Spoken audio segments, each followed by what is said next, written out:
When it comes to using Google Drive in the workplace, there is nothing more powerful than using really good sets of shortcuts or bookmarks in your web browser, but then also on your computer as well. So if you haven't already installed Google Drive for desktop, you need to go to googledrive.com. And in the top right hand corner, go ahead and get Drive for desktop. Install it on your computer, because once you have it installed, you can create shortcuts or aliases, is what the Mac calls them, anywhere you want. And so in my Mac, over on the left hand side, you can see I've got a bunch of different folders. So if I'm constantly accessing HR for contractors, then I'm going to drag this over into the sidebar and create a little shortcut to this folder. You can do the same thing for files. You can also put shortcuts in your dock. So you can move them right down here, and you got to put it above the trash can and below this line over here, and you get access to your contracts folders really easily. So it makes accessing the folders that you are constantly using really easy. You can also hold down the Command and Option key if you're on a Mac and drag a shortcut on your desktop or different things like that to create shortcuts, or right click and make an alias or make a shortcut on Windows. Put it on your desktop, put it wherever it's really easy to access the things that you work on when you're working on it. So don't let a deep folder structure prohibit you from using your Google Drive really easily. So the next thing that you want to do is create bookmarks. And so you can see I've got 1, 2, 3, 4, 5 different bookmarks to different folders in Google Drive, 2 different Google spreadsheets right here. And then in marketing, I've got access to different folders, to different documents, etc. So this is extremely helpful. And so what I've done is I've set up my bookmarks for the things that I do most. So I'm often doing sales, I'm doing marketing, and I'm doing content creation. And so when I do sales calls, I have a folder, which is I've got to go to shared drives, clients, inside of clients, go into prospects, inside of prospects, I'm doing this, and I'm opening up the different files.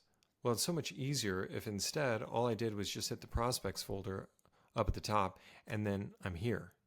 So very easy to do. If I'm building content for the Chick-fil-A course that I'm creating, then there we go. If I'm going to my podcast pitches or whatever, and these are the things that I'm doing constantly, and then I'm working on a funnel build out, so I've got a little icon there. So you can shorten these down. So right click on any shortcut and you can edit, and you can rename these so that you've got plenty of space along your bookmarks bar to access the things that you go to most.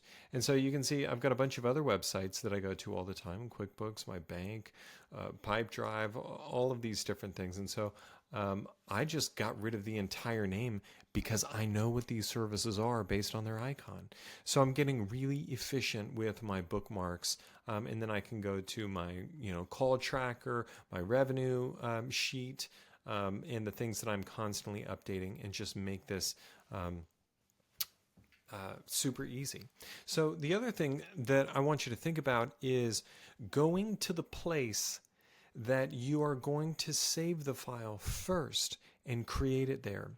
So if we were to just open up Google Drive and say, we'll go here and say you have bookmarked My Drive, for example. Well, if we just go to My Drive and go new Google Doc, then at this point, you got to save it. Now, what if I want to save this in my clients folder? Well, I've got to come up here. I got to name it. I'll go ahead and put this in. I'll put in notes with Sean. Okay, great. Got that. Now what? Now I've got to save it somewhere. Where am I going to save it to? I'm not sure why that's taking a second to load. Here we go. So we've got this little move button here. I have to click on this. Then I got to find the right spot. Luckily, it's suggesting it, but if not, all locations, shared drives, clients, prospects, and then go ahead and move.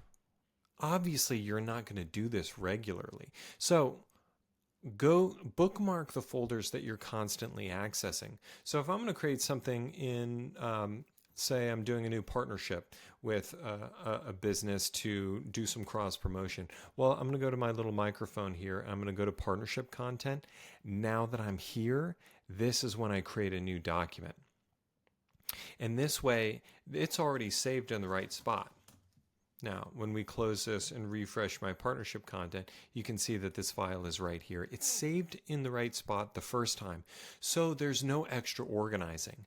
This is what I'm trying to make sure that you can do really easily, which is create stuff in the right place immediately, so then you have no cleanup. I never have to organize because I've set my stuff up so that I'm creating things right where it's supposed to go in the first place.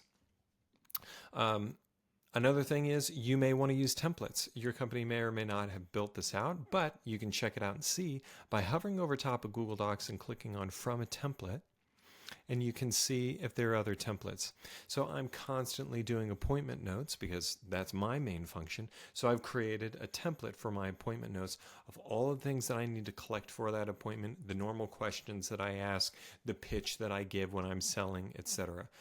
Partner pitch template. Totally different set of things. Or if I just want my own branded document because I'm going to share this with someone else and I want it to look on brand, then I can do this. And then it's already saved in the right folder the first time, which is in our partnership content here. So very cool, very easy to stay organized and do this right the first time. I want to give you one more tip, and that is in your web browser. If you're using Chrome, go up to this ellipsis in the top right-hand corner and go to Settings. And what we're doing here is we are looking for downloads. Inside of here, I want you to toggle this on to say ask where to save each file before downloading. Because when you do this and you go to download a file, it's going to ask you, where do you want to put this? So this is one more way to not have to organize. You're doing it as you're downloading and just interacting with files instead of just downloading it to the downloads folder, and then you have to go back there and organize and handle all this stuff, which you're probably not doing anyway. Let's change this so that it just asks you and things get organized immediately. If you're on Safari, it looks a little bit differently. You have to go to the Safari menu in the top left-hand corner and click Settings. Under Settings, you are looking for, let's see, File Download Location, and you want to set this to ask for each download. Each browser has a little bit different preference, but you see where I'm going with this. You want to change that setting to ask and prompt you, and this way, there's no more extra organizing. You put files in the right spot the first time, and nobody's got to bug you about where is the file. You put it in the right spot the first time.